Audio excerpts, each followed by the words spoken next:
There are many tales of the land without sky, and it seemed to me as if my grandmother knew them all. Grandmother Drake. She always told me that in such a place no star of hope could shine, nor sun of life, nor moon of love, unless the people themselves became lights in the darkness.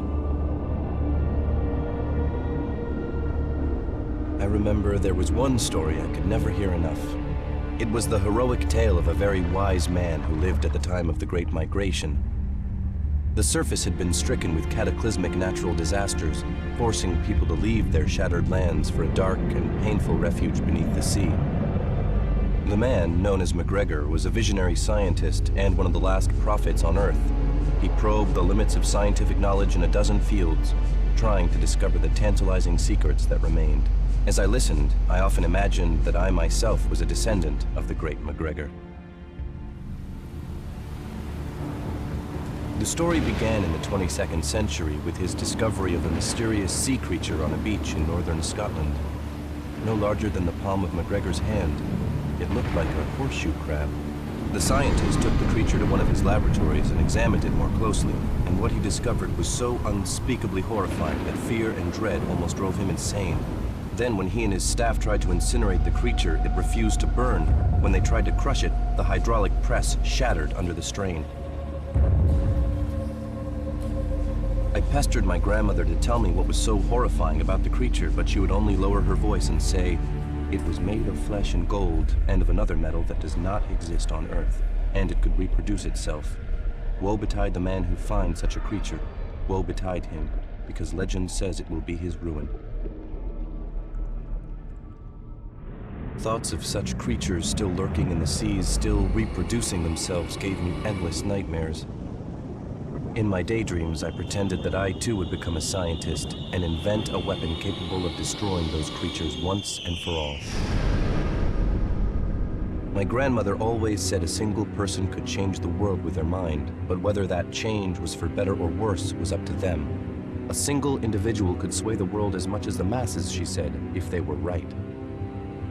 MacGregor soon turned his mind to constructing incredible submarines the world had only dreamt of before, and in so doing laid the foundation of submarine technology for centuries to come. Without his knowledge, humanity could never have evolved enough to occupy the oceans. I always feared the ocean's black waters, but I also longed to defy their wretched confines.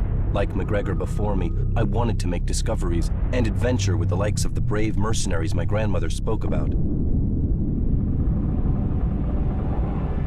I was 9 years old when word of my mother's death reached us. She'd been managing Drake Enterprises, the family shipping company, which at that time included a respectable fleet of freighters. Then, pirates pillaged her ship off Cape Horn. Her body was never recovered. My father, Alonzo Drake, born Alonzo de Granada, was heartbroken. 3 years later, without so much as a goodbye, he left us to make his fortune in the oceans. I never understood why he abandoned his only son and his family business just like that. Grandmother always said he'd gone off with his brother, another adventurer. When I myself began to dream of adventures in Aqua's inky depths, I feared I had inherited my father's restless blood. My grandmother thought him irresponsible and said he'd probably found a grave on the sea floor by following the tracks of an angel. That was her poetic way of saying he'd lost his mind. After father disappeared, grandmother took over the company, but contracts were few and far between. Soon our financial backers withdrew and the fate of Drake Enterprises was sealed. When I grew up, I worked as a pilot on our last remaining freighter, the Harvester. My nightmares grew fainter over time, but my daydreams of life as an adventurer held fast. When we could no longer afford our family home in Neapolis, my grandmother and I ended up in the Pacific, amid the dangerous and chaotic seas of the northern tornado zone. There, I supplied stations and scattered habitats with chemosynthetic protein and other nourishment. My grandmother died quietly in her sleep, and soon after, I, William Drake, decided to follow the tracks of the angels too, as my father had before me. I decided to become the hero of my own story, a man who wanted to change a part of the world and learn the last of Aqua's secrets, like the scientist had before me. Yet I didn't reject my grandmother's teachings. It's the hidden things that form our reality. You must never be too close to what's going on around you. You can comprehend a whole seamount only from a distance. I knew I wanted to fight like the mercenaries in Grandmother's tales. Perhaps I would confront my mother's killers in battle, or maybe just bring a little light to this miserable world without sky. And possibly find some hope for myself there as well. Then again, perhaps I was only a foolish little boy. My grandmother used to say that I was brave without cause and confident without reason.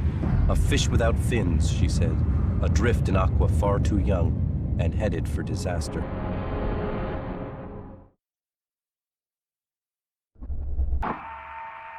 Harvester.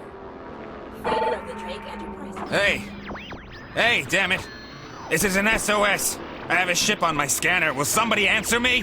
This is the Bentho 7. Hello? Bentho 7? Can you hear me? I have received your distress call. My name is William Drake. This is Captain Hank Bellows. My goddamn bilge is filling up, and the stabilizers on my ship are out. I have negative buoyancy. I don't care whose butt I need to kiss. Send help, or me and my family aren't going to be around much longer. Don't panic, Senor Bellows. I'll help you. Call me Hank. Saves time. Where are you? To your west, Hank. There are some massive ridges here, though I can't get over them. I'll upload my nav data onto your onboard computer. It'll show the canyon we're in. I was trying to find a shortcut because the Pacific's swimming with pirates around here. Now we're stuck! Unless you can take us in tow, Drake. My freighter won't fit through that canyon. Don't you have a scout or something? Come on! Right, I'll come get you in my boat, Hank. Just give me a minute to batten down in case any pirates show up. Aw, shit, man, there's no time for that. My little daughter's already fainted. Grab your valuables if you're that nervous, compadre, but hurry up or we... Hang on, Hank, I'm on my way. While I'm following your nav trail, hook your family into the breathing systems on their smart suits. All right, get going!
Lock onto the freighter!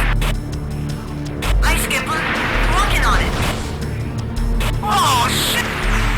Oh, the hang is the... Kick stuff! Hurry up and get in here. We've got a new home.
Harvester.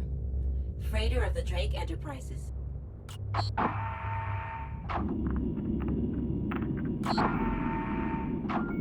What do you want, mate? Some answers. Wrong place, wrong time. Shove off.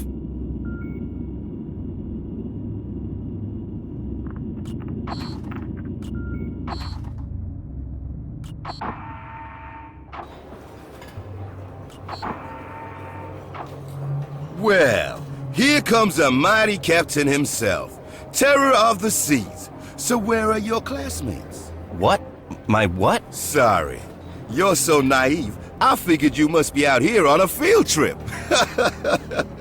I was responding to an SOS.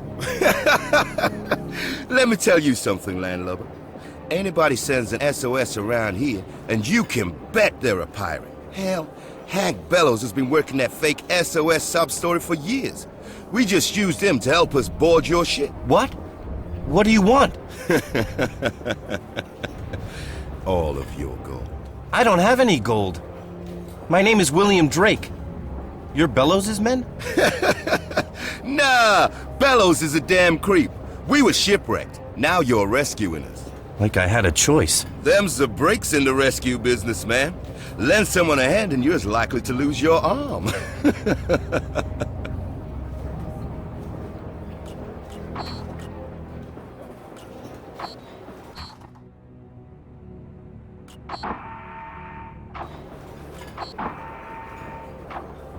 So, where were you headed in your freighter? Well, my family's gone, so I was just out to see the world. I see. Well, let me give you a little advice. That's gonna be tough to do with your eyes closed.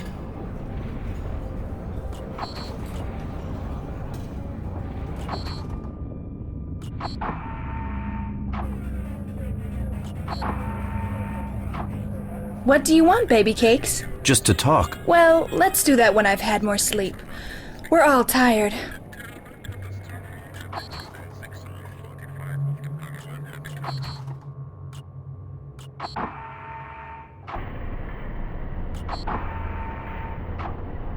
Oh, that damn light! Oh, sorry. Shove off!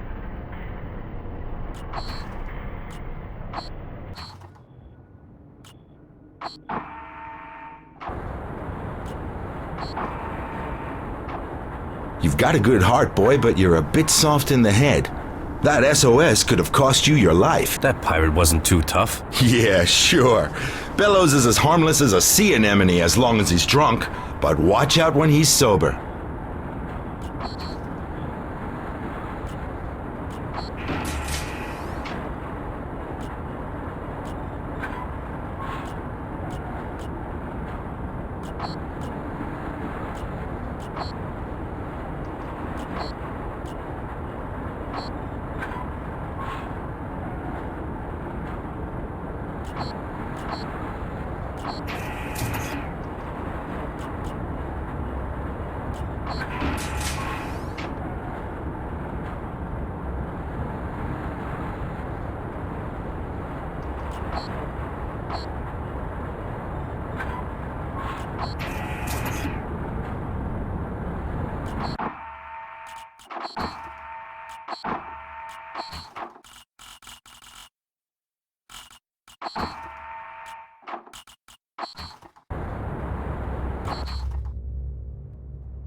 What do you want?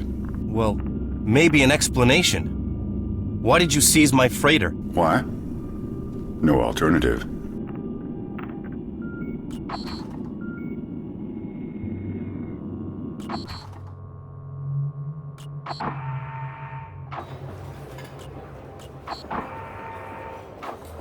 Where are you headed? Following the bowsprit, man, which is following Amitab's nose. And where will that take us? To Atacama City, I hope, where Lindy, Mary, and Juanita are waiting for me.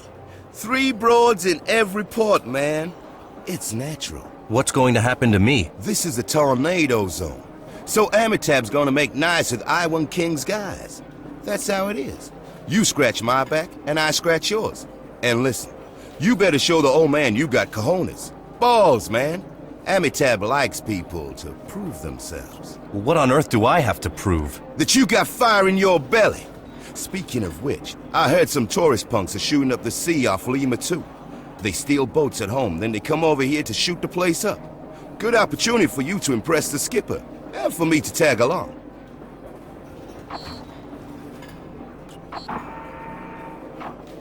Look who's here. Ni hao, Captain. You're from the Shogunate. Yeah, but they're after me there. I didn't dance to their beat. Are you going to kill me? Hey, why should we? You've got a strong pair of hands.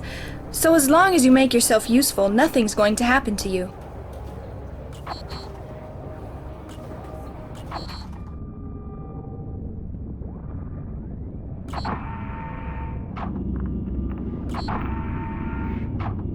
Ship's mate on the bridge. If there's more to you than meets the eye, now's the time to prove it. This is my ship. I don't have to prove anything. You prove what I tell you to prove.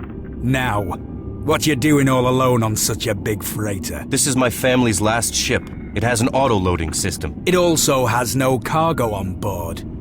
What are you doing out here, mate? Well, just taking a look at the world. So little Willie wants to see the world. Well, he's about to get an eyeful. Some inebriated punks are terrorizing Lima too. Go blow their ballast and send them to the bottom. Oh, okay. Why not? Do I have any choice? Sure. It's sharp and shiny like my knife. And don't even think about running off, Willie.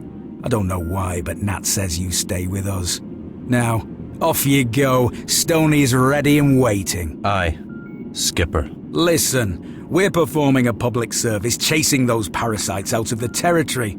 You're doing me a service by blowing them away. Besides, the zone always seems to cough up something nice when you protect an ELF node. Salam.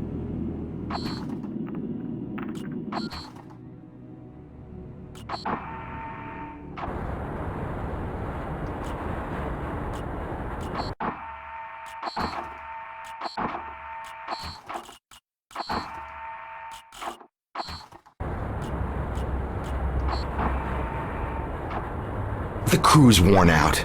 If Stoney threatens you, just pay no mind and be on your way. Easier said than done. Listen, the only thing you need to fear from Stoney is his big mouth.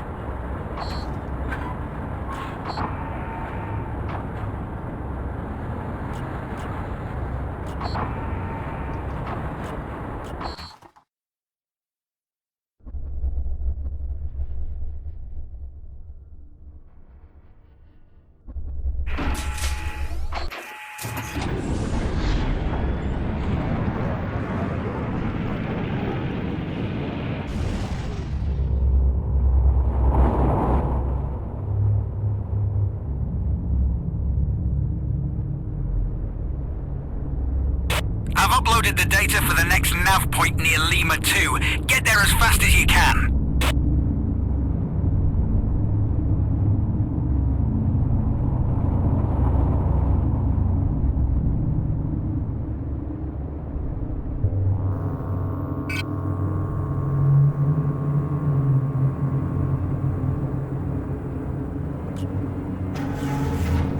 Damn! 2 terror freaks! Stony, Mayday, you two hang back. I want to see if Shorty's got what it takes. Confirmed. Aw, and I really wanted to blow my tubes dry, Skipper.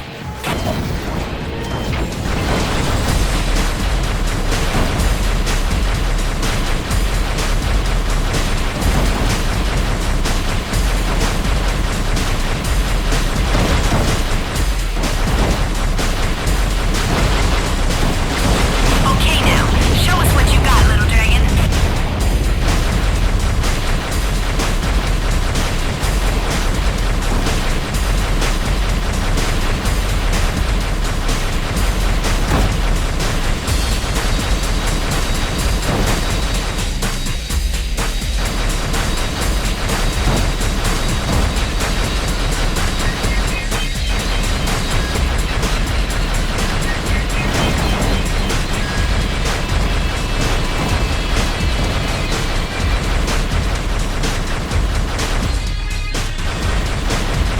Natural, man.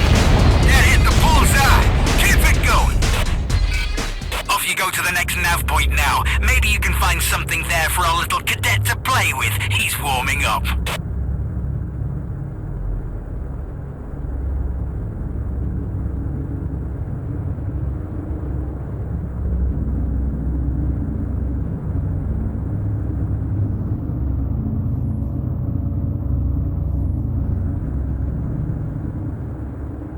Get going, mate. Turn that scout into scrap.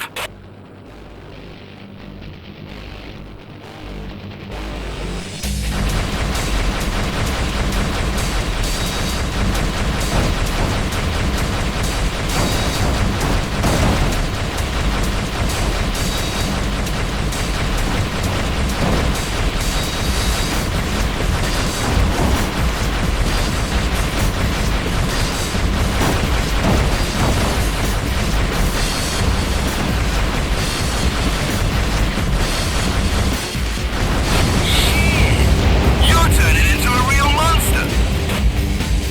William, you fight like an old man peas.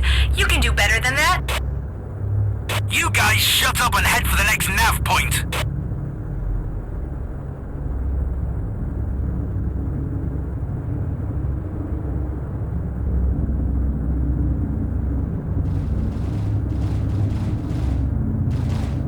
These guys are killers, so show us what you got. Do them in. Hey, Skipper. Maybe that's one too many for our little fish. No, let him go it alone. He's gonna sink or swim. I don't know. William's such a sweetie. I think we should help him. Mayday's right. He's not gonna make it. I'm gonna hold his hand. You're not the only one with an itchy trigger finger. I need some action. Hey, I told you to. Oh, hell, have fun. I just detected a bomber close to your position, and it's loaded with torpedoes. Whoever sends it to the bottom gets to keep a bunch of them. Well done, boy. We'll split up the swag later, but that's good booty.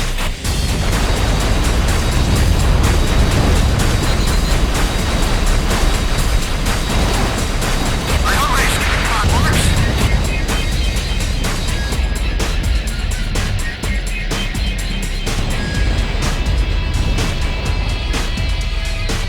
Good job! Those fish are filleted. Okay, knock it off. That's enough for now.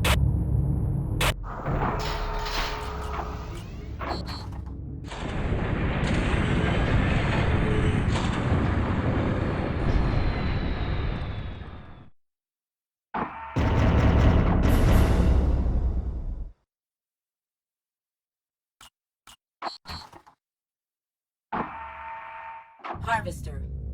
Freighter of the Drake Enterprises.